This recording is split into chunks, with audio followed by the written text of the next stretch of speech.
자, 문장 중에 하나를 고르시고 호흡과 함께 깊게 받아들입니다. 받아들이시고 나서는 기쁨, 행복, 설렘 이런 감정도 같이 불러오세요. 호흡에 집중하시면서 받아들입니다.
두 번째 페이지입니다. 마음을 집중하시고 와닿는 문장 고르시고 자기 내면으로 깊게 받아들입니다.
마지막 페이지입니다.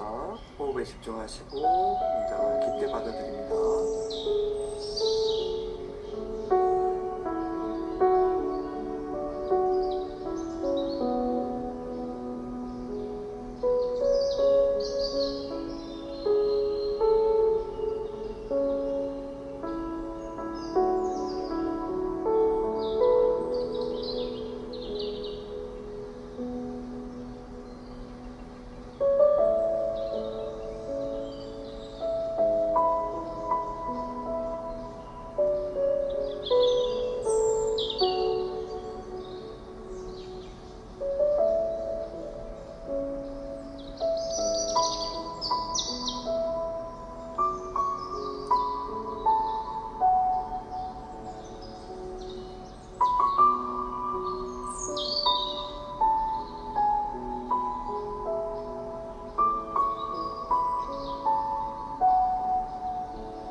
수고하셨습니다.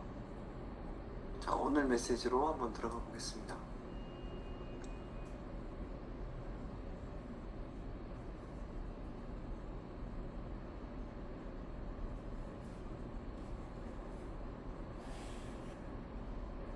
오늘은 전이만족과 애도라는 그런 주제의 내용인데요. 자료를 혹시 받으셨나요? 우리 선생님들? 잠시만요. 오늘 하고 싶은 얘기는 어릴 적 어떤 나도 모르게 형성된 결핍이 전이 반응이라고 하는 어떤 어릴 적 결핍으로 인해서 그거를 제3자한테 대신 느끼고 그거를 메우고자 하는 그런 욕구가 엄청 일어나는 현상을 전이만족이라고 하는데요. 나도 모르게 심리적으로 어떤 거에 계속 매이고 끌려가고 이런 현상에 대해서 조금 더 같이 나눠보고, 이게 나의 심리를 자극하고 있는, 나의 발목을 잡고 있는 게 뭐가 있는지를 생각해보는 그런 시간들 되시면 좋을 것 같습니다. 같이 한번 보도록 할게요.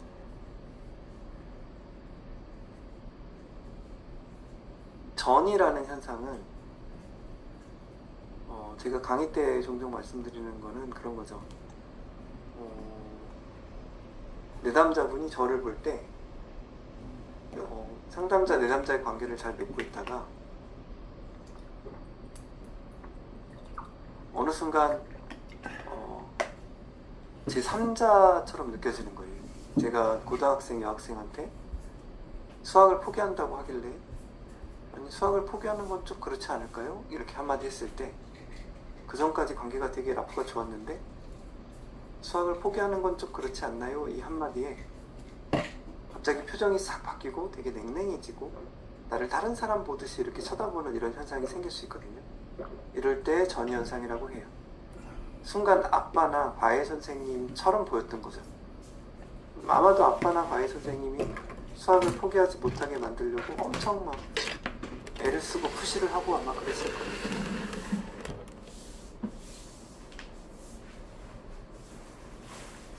그래서 순간적으로 내 내면에 있는 인물이 상대한테 더 씌워지는 현상을 전이라고 하는데요.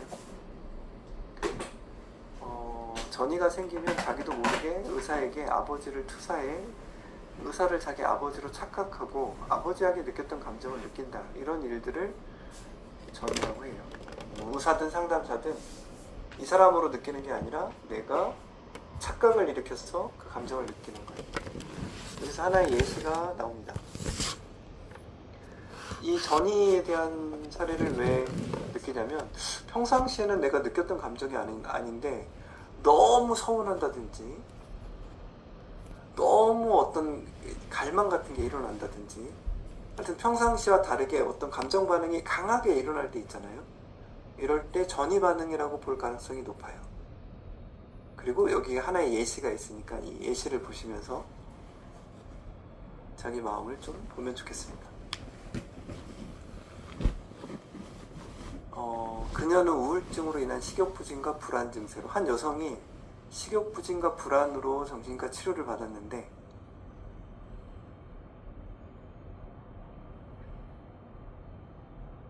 여선생은 칭찬을 듣고 싶은 욕구가 강했고 나를 기분 좋게 해줘야 하는 마음이 편해지는 그런 특성이 있으셨어요. 그래서 상담 시간 대부분을 나를 칭송하는 말로 보냈고, 교수님께 치료받고 마음이 편해졌어요. 이젠 불안하지 않아요. 식사도 잘해요.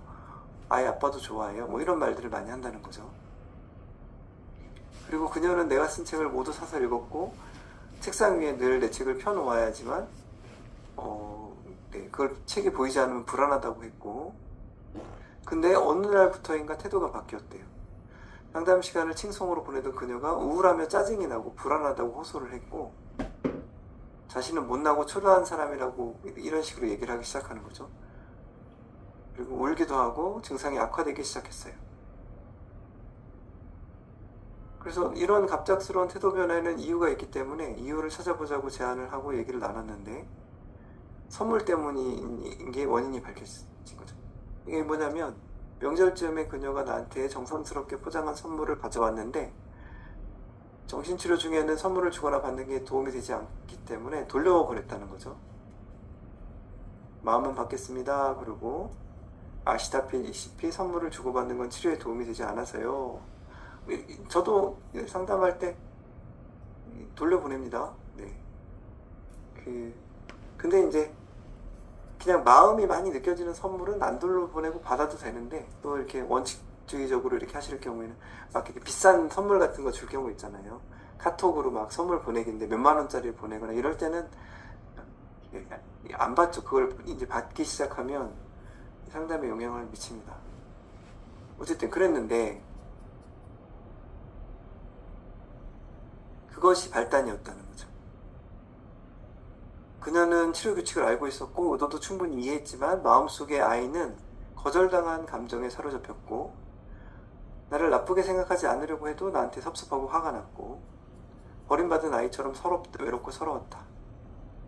거절당한 자신이 못나 보이고 싫었던 것이다. 자, 이게 전이 현상이거든요.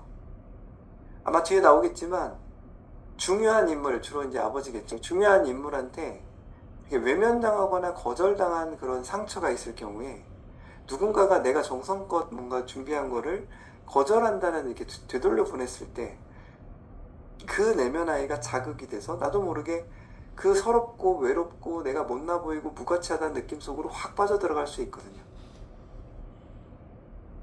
여러분들도 어떤 특정 상황에 내가 왜 이러지? 라는 느낌이 들 정도로 되게 내가 무가치하고 못나고 감정적으로 통제가 안 되는 상태로 확 이렇게 빠져들어가는 경우가 있나요?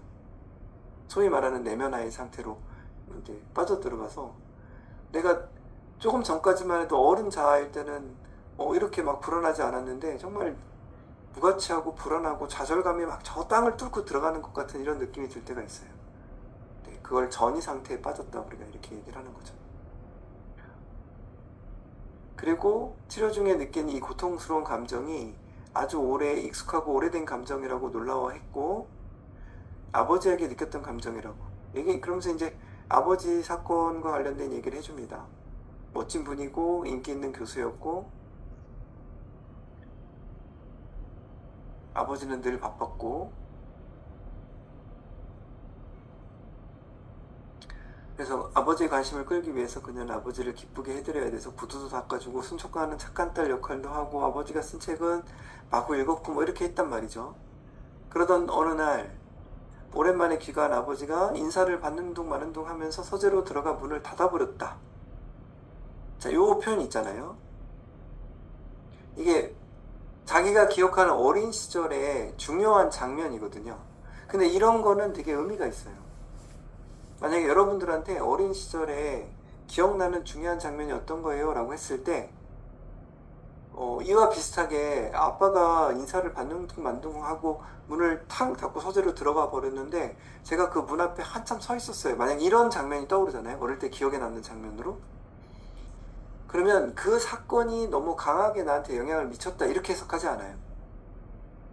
어떻게 해석하냐면 그 사건과 유사한 경험을 살면서 많이 했기 때문에 그 유사한 경험들의 공통적인 장면으로 그 장면을 더 오래 기억하는 거다 이렇게 해석을 하는 거거든요.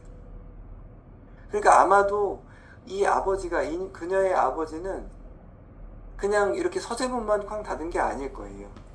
살면서 내내 뭔가 본인이 바쁠 때, 인기 있는 교수님이고 하시니까 본인이 바쁠 때 이 딸이 뭔가 도움을 요청하거나 딸이 대화를 하고 싶거나 이럴 때 이걸 외면하는 느낌을 아마 여러 번 받았을 거예요. 그러면서 이 장면이 아주 그 상징적인 장면으로 기억하고 있는 거겠죠.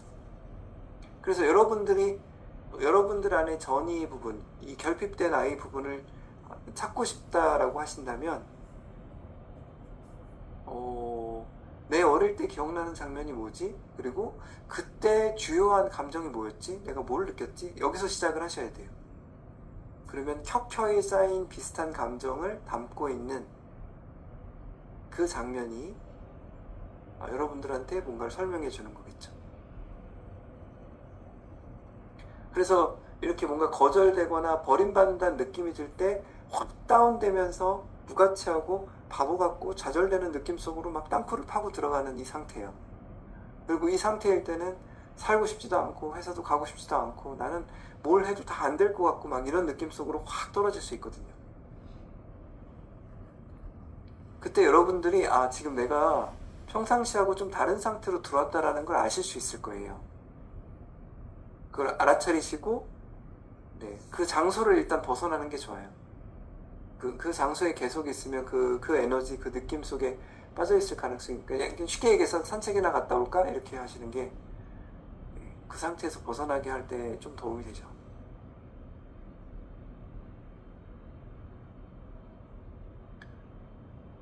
근데 이런 분이 나의 관심을 끄는데 성공했다고 느꼈을 때는 모든 증상이 사라진다는 거죠. 자기도 모르게 결핍이 나 있는 부분에 대해서 누군가 만족시켜준다는 느낌이 들 때, 그러니까 아빠를 대신하는 이 의사 선생님한테 내가 관심을 끄는데 성공했다 이런 느낌이 들 때는 내가 가치 있고 되게 잘하는 것 같고 막 이런 상태가 되는 건데, 선물을 거절하자 전이욕구가 좌절당했고 증상이 악화된 거겠죠.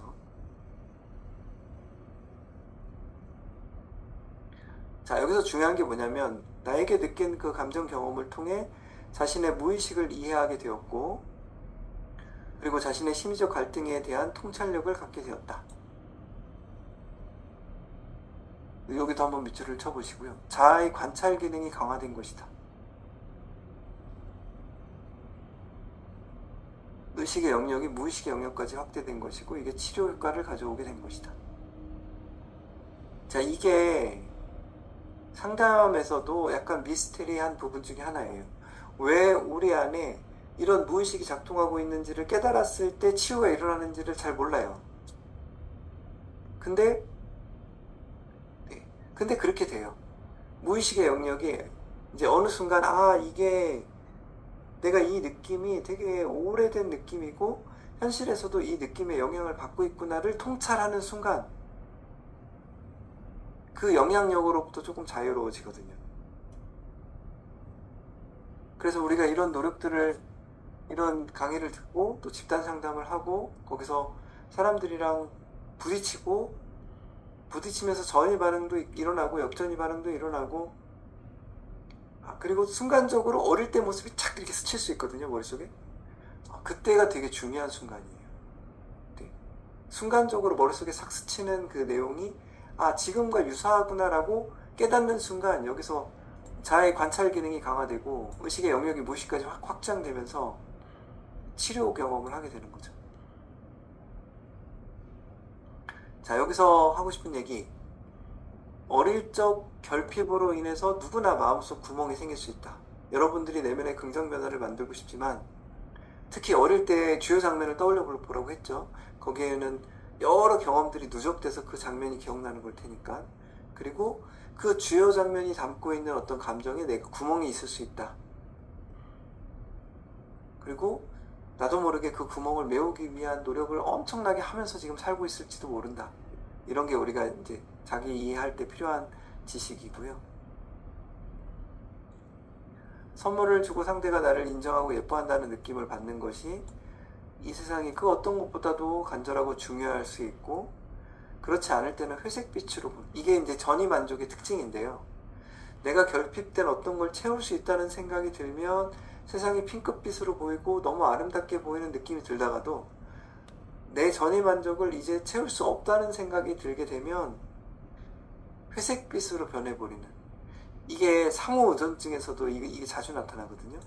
예를 들면 남자친구하고 사랑하고 친밀한 느낌을 받는 것을 전이 만족으로 느끼는 여성이 있다고 하면 그냥 사랑이 아니고요. 예를 들면 어릴 때 아마 전적으로 자기 편이고 자기를 사랑해주는 사람의 결핍을 느꼈는데 이 구멍이 너무 큰 나머지 어떻게 느끼냐면 매 순간 남자하고 연결되고 싶은 그 욕구가 강한 거죠. 매 순간 카톡하고, 매 순간 카톡하면 바로 답이 왔으면 좋겠고, 매 순간 그 사람을 생각하고, 매 순간 전화하면 1시간, 2시간씩 통화했으면 좋겠고, 주말에는 떨어져 있고 싶지 않으니까 우리 집이든 그의 집이든 금토일을 같이 보내고 싶고, 그것도 안 되면 모텔에 가서라도 같이 보내고 싶고, 하루 종일 붙어서 같이 보내는데 월요일날 각자 자기 생활을 위해서 떨어져서 회사를 가야 된다면 다시 세상이 잿빛으로, 회색빛으로 변하고, 다시 금요일날 같이 있을 순간만 기다리고, 이러면 겉으로 보기엔 너무 사랑하는 것 같잖아요. 그런 생각이 들지 않으세요? 근데 이게 전이 자기가 결핍된 걸 채우고자 하는 상호 의존증의 형태로 나타나는 그런 욕구일 수 있고요. 이게 지속되면 그 뒤로 갈수록 결과가, 관계가 안 좋아져요. 남자는 이제 지겹다는 생각이 들기 시작하고요. 아니, 어느 누가 안 지겨워질 수가 있겠어요. 계속 카톡하고 계속 전화하고 금토일은 계속 같이 있어야 되고 이렇다고 한다면 중간중간 나는 나의 혼자의 시간도 필요해 이렇게 얘기를 하겠죠. 그러면 막 얼굴에 도끼눈을 뜨고 막 냉랭하게 차가워졌다가 또 자기 만나면 너무 좋다고 막 계속해서 달라붙어 있는데 나중에는 거머리가 달라붙어 있는 것 같은 느낌이 들기 시작할 거예요. 남자 입장에서는.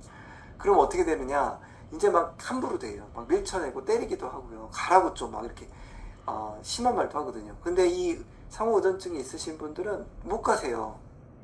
상대가 나한테 함부로 대하면 떨어져서 그 함부로 대한 거에 화도 내고 그리고 이거에 대해서 뭔가 생각을 해봐야 되잖아요. 서로 조율하려고 하고 나중에는 이분이 이 사람이 나를 거절할지 모른다, 떨궈낼지 모른다라는 공포가, 이게 내면아이죠. 공포감이 너무 커지면 마치 엄마가 혼내는데도 치맛자락을 붙들고 있는 5살 아이를 본 적이 있으신가요? 엄마가 너 이럴 거면 너 여기다 버리고 갈 거야 이러면 막 울면서 따라가면서 엄마 치맛자락 잡는 딱 그 느낌으로 변해버리거든요. 네. 그래서 내가 나도 모르는 구멍을 메우려고 하는 이 전이 반응이 내 내면에 남아있고, 그 전이 반응이 불쑥 나도 모르게 현실 세계에 올라오는 그런 현상은 좋지 않습니다. 그리고 내면의 긍정 변화 차원에서도 이 전이 반응 상태에 있을 때의 내면은 굉장히 부정적이고 무가치하고 뭔가 결핍감을 느끼는 상태이기 때문에 내면 상태가 불안정해지거든요. 그래서 여러분들한테 드리고 싶은 얘기는, 기회가 있으면 나의 무의식에 나한테 영향을 미치는 이런 전이 반응을 내가 어떻게 다룰 수 있을 것인가, 이런 고민을 한번 해볼 필요가 있어요. 그리고 여기서 해방이 될 수 있도록, 여기서 내가 통찰이죠. 자아의 관찰 기능을 강화하고 의식적인 어떤 통찰, 인사이트를 좀 얻을 수 있도록 하셔야 되겠죠. 그래야 자유로워진다라는 말씀을 드리는 거죠. 그래서 우리 안에도 휴가 있다. 이거는 뭐냐면, 과거의 경험이 만들어온 모순된 감정들과 유아적인 감정들, 우리 안에 겹겹이 쌓여 있다는 거예요. 그리고 이게 애착이 깊은 사이일수록 드러나요. 여러분들 연애 초기에, 너무 오래전이라 기억이 안 나실 것 같긴 한데 연애 초기에 되게 유치하게 노는 그런 때가 한 번씩 있잖아요. 정말 누가 생각해도 되게 닭살 돋고 유치하게 놀 때가 있거든요. 지금은 하라고 해도 못하지만. 네. 그러니까 애착이 깊은 사이일수록 그렇게 유아적인 감정들까지도, 유치한 감정들까지도 개방할 수 있는 상태가 되거든요.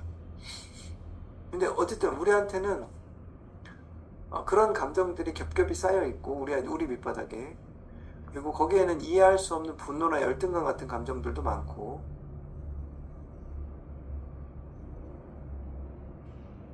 그래서 지금 그렇게 화를 내지 않아도 되는 상황인데 막 미치듯이 화를 내는 이런 분들이 있어요. 지금 여기서 남을 굳이 비난하지 않아도 되는데 비난이 막 올라오는 경우도 있고요. 그게 과거의 경험들이 만들어 놓은 모순된 감정들, 유아적인 감정들, 이런 게 겹겹이 쌓였고, 그걸 자기가 통찰하는 그 시간들이 부족했기 때문에 그냥 무의식의 지배를 받고 있는 경우라고 보실 수 있어요. 그래서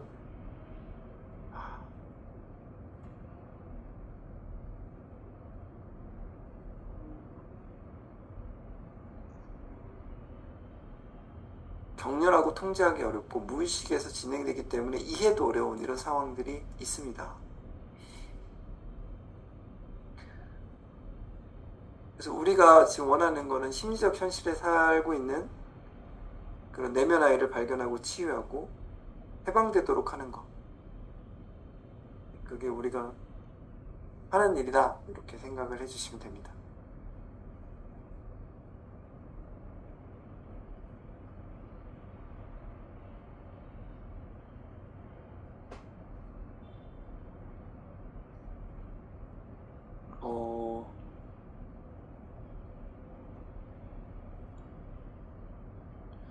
여기 부분도 같이 한번 볼게요.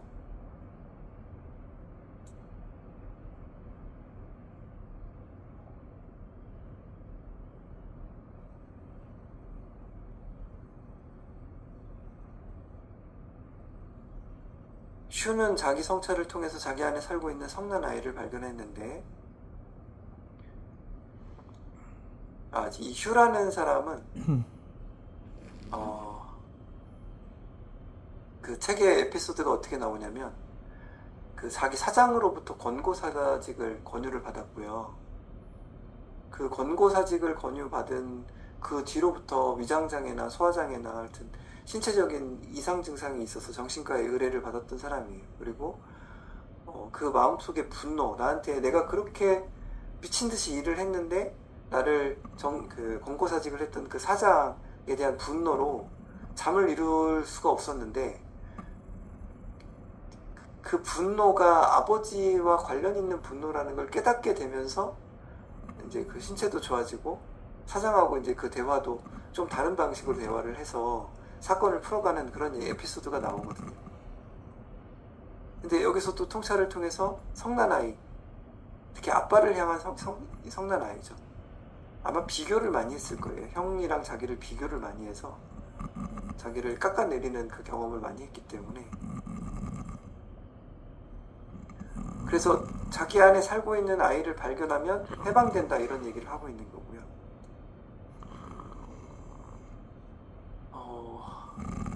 사실 마음속의 아이는 유년기에 만들어진 화상일 뿐이다. 마음의 상처를 받고 생겨난 무의식에서 살아왔던 아이이고 허상은 허상이다. 실상은 어른인 자기가 허상인 마음속 아이의 감정에 지배받으면서 살아온 거다. 그래서 계속 같은 얘기예요. 머리로 이해하지 말고 마음으로 이해할 수 있는 그런 정서적 통찰이 필요하다. 그래서 선생님들이 자기 안에 어떤 아이가 살고 있는지, 성난 아이인지 불안한 아이인지 아니면 상호 의존을 하고 싶은 아이인지 찾을 필요가 있다, 이런 얘기를 하고 있는 거고요. 마지막으로 애도에 대한 부분은, 우리가 이렇게 내 내면 아이에 어떤 아이가 살고 있는지 발견하는 것만으로는 충분하지 않고 애도하는 게 필요하다, 이런 얘기인데요.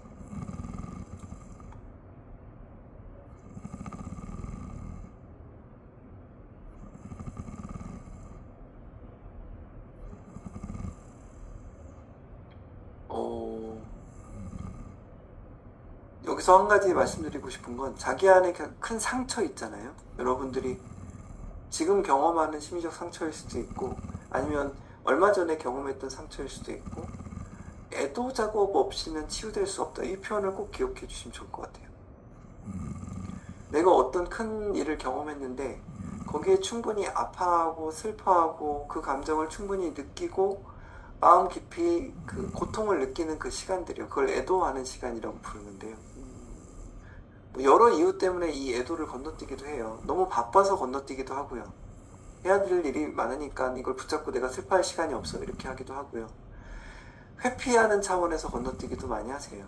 그냥 이제 만나고 싶지 않다, 이렇게. 이유는 모르겠지만 그 슬픔이나 아픔을 난 느끼고 싶지 않아, 이런 차원에서 OTT 보고 그냥 누르고 약을 먹고 누르고 이래서 회피하는 차원에서 애도 없이 넘어가기도 하고요. 네. 그리고 너무 주변에서 정신사납게해서 애도를 못하는 경우도 많죠. 그러니까 사건 사고가 많이 터지고 힘든 일들도 많이 터지고 이래서, 예를 들면 누가 돌아가셨는데 그 돌아가신 거를 애도를 해야 되는데 재산 가지고 싸움이 났어, 예를 들면.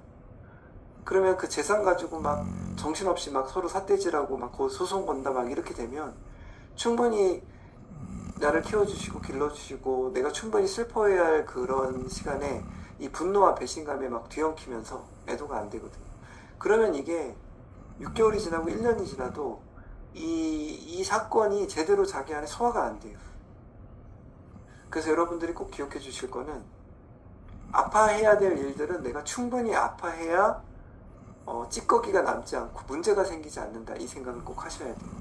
과거에 어떤 상처가 있는데 난 이거 생각하고 싶지 않아, 이러고 만약에 그냥 덮었다면, 그리고 생각날 때마다 지금 다른 작업을 하면서 그냥 덮고 있다면 다시 한번 자기한테 잘 대화를 해봐야 돼요. 나는 이거를 충분히 애도를 했는가? 애도를 하기 위해서 나는 어떤 시간과 공간을 좀 빼야 되지? 난 충분히 아파하고 싶은데 그렇게 하셔야 자기를 잃어버리지 않게 된다. 애도 작업은 충격과 부인으로 시작한대요. 그 다음에는 협상을 하고 상처, 슬픔, 분노, 죄책감, 후회 이런 작업들이 일어나고, 그러니까 이런 감정들을 경험해야 된다는 거예요. 처음엔 충격과 부인으로 시작했다가 너무 상처가 되고 너무 슬프고 너무 화나고 너무 죄책감 들고 너무 후회가 되고 이런 감정들을 거쳐야 된다. 그리고 감정을 느낄 수 있어야 된다. 감정을 느낄 수 없으면 애도 작업을 할 수가 없고, 감정이 마비되어 있으면 감정을 느낄 수 없다. 그래서 밀러라는 사람은 이렇게도 얘기를 했어요. 슬픔을 느끼지 않으면 자유를 성취하는 것 자체가 불가능하다. 슬퍼할 수 있는 능력, 행복한 어린 시절의 환상을 포기하는 것을 통해 뭘 회복할 수 있다.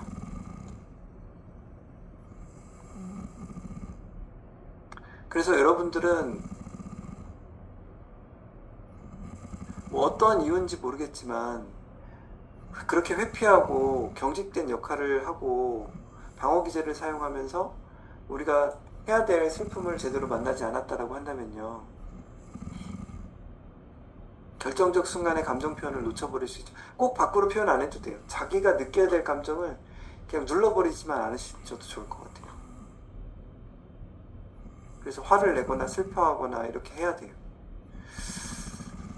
네. 가끔 이렇게 물어보세요. 슬픔을 느껴야 된다라고 하면 굳이 과거를 언급해서 괴로워해야 되냐? 굳이 과거의 긴장과 불안을 마주하고 견뎌야 되냐? 그냥 회피하고 안 보면 되는 거 아니냐? 회피하고 안 보시면 거기에 발목이 잡혀서 계속 그 생각에서 못 벗어나고, 거기에 그 슬픔이 무의식의 구멍을 만들어서 계속 살면서 그 무의식의 구멍이 나를 괴롭히거든요. 그러니까 그렇게 비유하시면 돼요. 어디가 뼈가 부러지거나 골절이 되거나 상처가 났을 때 제대로 치유를 해서 뼈를 붙여야 평생 이게 문제가 안 되지. 병원 가서 치료하는 거 귀찮다고 안 가시면 이게 뼈가 엇나가게 붙을 수도 있고 그 안에서 골물 수도 있잖아요. 그렇게 생각하시면 좋을 것 같아요. 억압된 감정은 얼어붙은 에너지의 핵심을 형성하며, 상담을 하다 보면 어떤 분들이 계시냐면 자기한테 너무 큰 상처인데 그 상처를 거기에 분노와 억울함과 굉장한 공격성의 에너지가 있어요. 왜냐면 저 사람이 나한테 상처를 줬고 난 너무 화가 나고 이걸 이해할 수 없기 때문에 되돌려줘야 돼. 저 사람 인생도 망가뜨려야 돼 라는 생각이 있지만 체념해버린 거야. 그러니까 그 상처를 자기 안에 그 에너지를 체념이라고 한다는 게 뭐냐면 그냥 억눌러 버리는 거죠. 그러면 분노, 억울함, 배신감, 짜증, 화, 원망 이런 감정들을 체념이라는 걸로 내가 어떻게 할 수가 없으니까 그냥 누르잖아요. 그러면 나의 모든 에너지가 여기에 그냥 묶여 있으면서 아무것도 안 하고 싶은 상태가 돼버려요. 침대에서 못 나오는 상태가 되는 거죠. 나를 화나게 하고 너무 배신감을 들게 했던 그 사람에 대해서 분노의 감정도 느껴야 되고 화도 느껴야 되고, 그거를 표현할 수 있으면 표현하셔야 되고, 그리고 내가 충분히 법적으로 그리고 내 개인적으로 그때 느꼈어야 될 감정을 충분히 만나고 애도하고 표출했다라고 한다면 그 다음에는 이걸 내 삶에 일어날 수 있는 일이야, 난 기꺼이 허용할 거야 라고 수용하고 모든 에너지를 풀어서 이제 앞으로 가는 쪽으로 써야 되거든요. 그러니까 수용한다는 것은 나한테 일어날 수 있다라고 허용해주고 거기에 얽매인 에너지를 나의 삶 쪽으로 돌려주는 거거든요. 제가 이 비유를 많이 들잖아요. 1억을 사기당했다고 했을 때 그 사기친 놈에 대해서 분노하고 억울해하고 배신감 느끼고 저놈을 잡아서 죽여야 되는데 막 이렇게 공격성을 일으키고 이렇게 하면 모든 에너지가 거기에 매여 있는 거죠. 근데 찾을 수도 없고 어쩔 수 없으니까 이 상태로 그냥 눌러. 이걸 체념이라고 했죠. 이 상태로 누르면 모든 에너지가 여기 갇혀버려서 아무것도 못하는 상태가 돼요. 하고 싶은 얘기는 뭐냐면 법적으로도 그 사람을 찾아보려고 많이 애를 쓰고, 그리고 이 화나고 억울하고 배신감도 상담을 받던 주변 사람들하고 얘기를 하던 다 표출해내고 충분히 울고 아파하고 화내고 다 하고, 그 다음에 더 이상 어쩔 수 없는 거구나라고 이제 판단이 서면, 그래 내 삶에서 이런 일이 일어날 수 있는 거야, 난 이걸 기꺼이 끌어안기로 했어 라고 수용하면서 이 에너지를 다 풀어줘야 된다고요. 흘러가게. 무슨 얘기인지 아시겠죠? 그래야 이게 이 억압된 에너지가 이 에너지의 핵심을 형성해서 얼어붙어 버리는 현상을 막을 수 있어. 안 그러면 이걸 그냥 충분히 만나지 않고 체념으로 눌러버리면 이후의 삶이 그냥 멈춰버려. 에너지가 없어버리는, 그러니까 에너지 순환이 안 되니까 더 이상 삶을 즐겁게 나의 삶으로 살 수 있는 그런 상태가 무너져 버리거든요. 그렇게 하시면 안 돼요. 그러니까 충분히 애도하고 충분히 아파하고 충분히 슬퍼하고 충분히 감정을 느끼고 충분히 감정을 발산하고 그 다음에 수용하라. 그리고 이제 에너지를 앞으로 나가게 쓰는 거죠. 그래서 감정의 에너지는 어디론가 가야 한다, 이 말을 하는 거예요. 이러한 자기 파괴적인 그런 방식에서 벗어나는 유일한 방법은 느껴야 할 고통을 느끼고 껴안는 거다.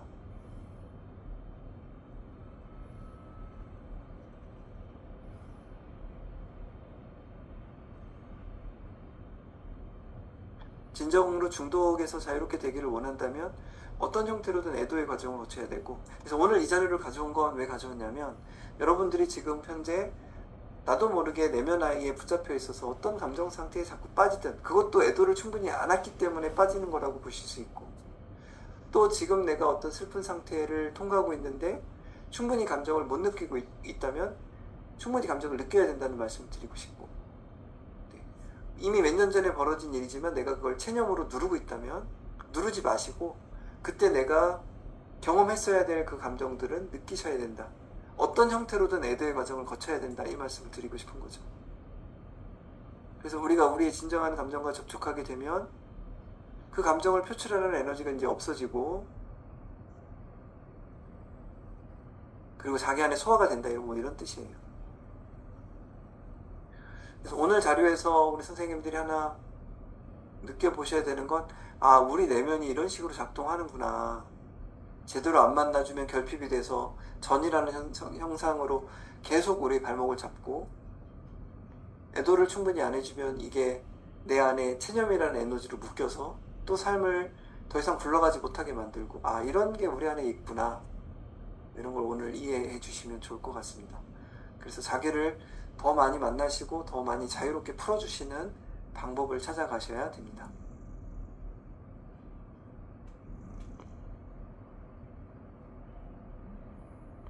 제가 오늘은 조금 일찍 마쳐야 될 것 같아요. 그래서 오늘은 이 설명까지만 하고 모임을 마쳐야 될 것 같은데, 네, 우리 선생님들 뒤에 제가 못한 시각화나 자기 안에 긍정적인 파동을 일으키는 작업은 별도로 조금 더 해주시면 좋을 것 같고, 시간을 제가 조금 못 맞췄는데 뒤에 다른 일정이 있어서 양해를 조금 구하고 오늘 모임은 여기까지만 진행할게요. 선생님들 한 주 잘 보내시고 다음 주에 또 뵙도록 하겠습니다. 음소거 풀고 인사 한번 나눠주세요. 감사합니다. 고맙습니다. 감사합니다. 예, 이번 주도 잘 보내세요. 고맙습니다. 마치겠습니다.